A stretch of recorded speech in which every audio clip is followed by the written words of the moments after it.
first and foremost want to express the thanks for the people of the United States, to you, Mr. President, on behalf of our President, Joe Biden, and to the people of Poland for what you are doing every day. It really represents the best of who we are. We are here, and I am here in Poland today, as part of an enduring, long-standing friendship and commitment between the United States and Poland based on shared values and priorities. I am here, standing here on the northern flank, on the eastern flank, talking about what we have in terms of the eastern flank and our NATO allies, and what is at stake at this very moment.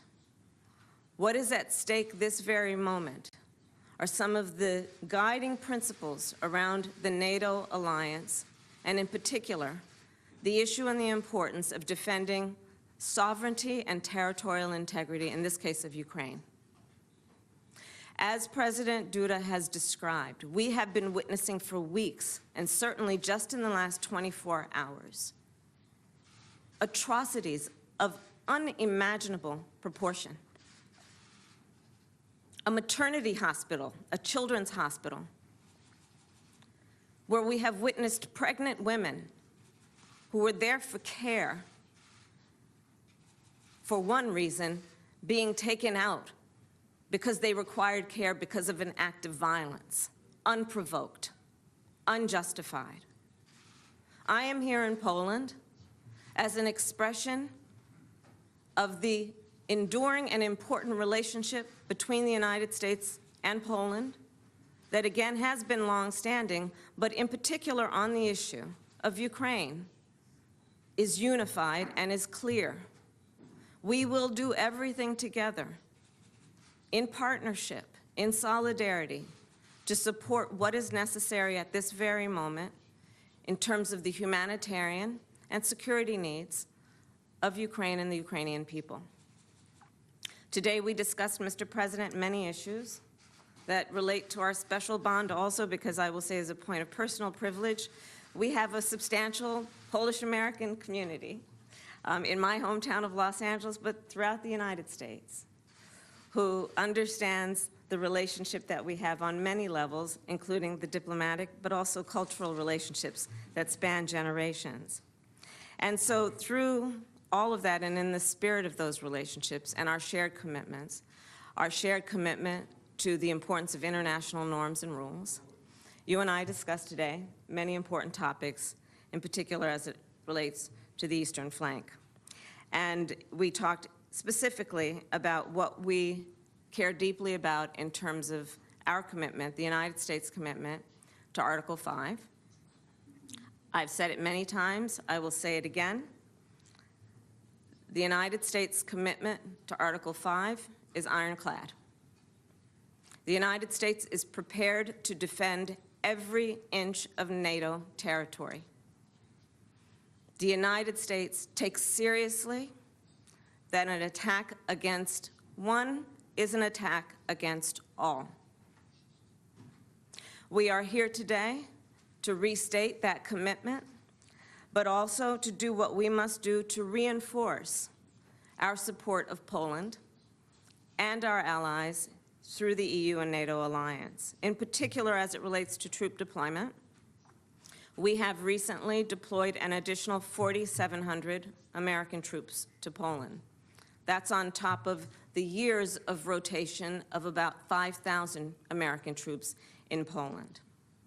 We are pleased to have announced this week that we have directed 2 Patriot missile defense systems to Poland, and today I can announce that we have delivered those Patriot systems to Poland. We do this as a reminder and as a demonstration of our commitment to the security of our allies and our commitment in particular to Poland at this moment in time.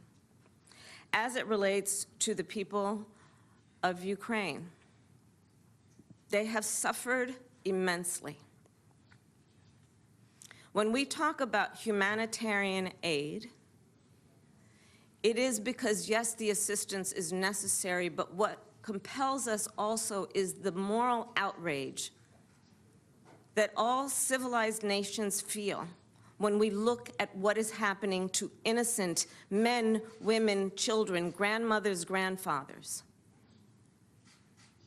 who are fleeing everything they've known.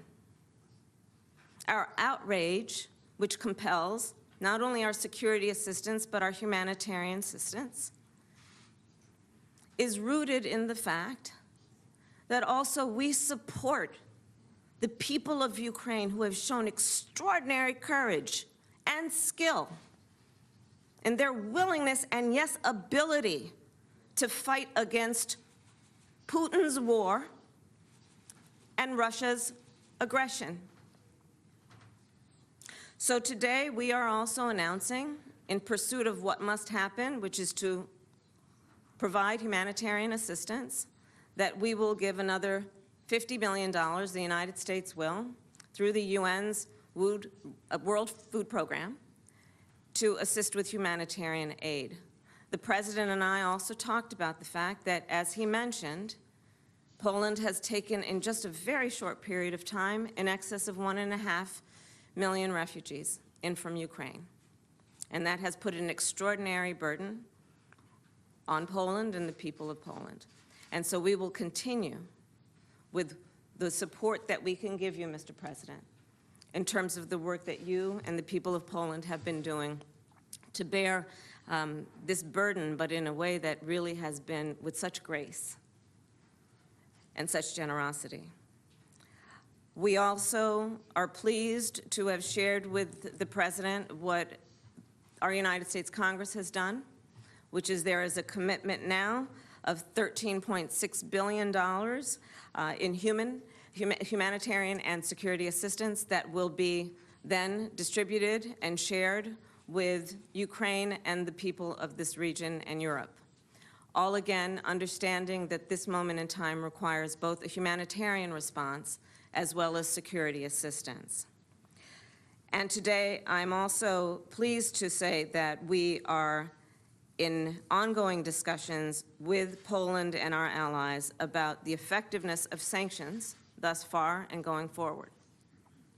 As we have announced in the United States, we have, through the United States Department of Justice, started a task force to do what is required and necessary and appropriate in terms of investigations as it relates to any criminal activities and behaviors on behalf of institutions and individuals, including oligarchs.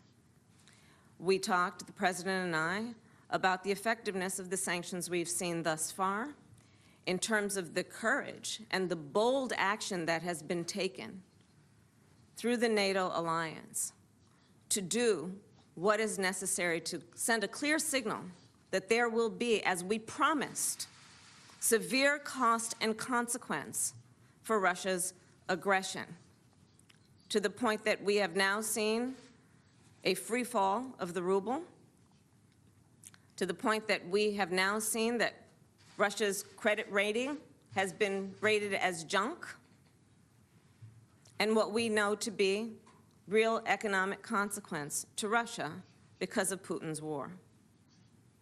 As you know, the President of the United States also made the decision to do what was necessary in terms of the purchase of Russian oil in the United States. Again, we will continue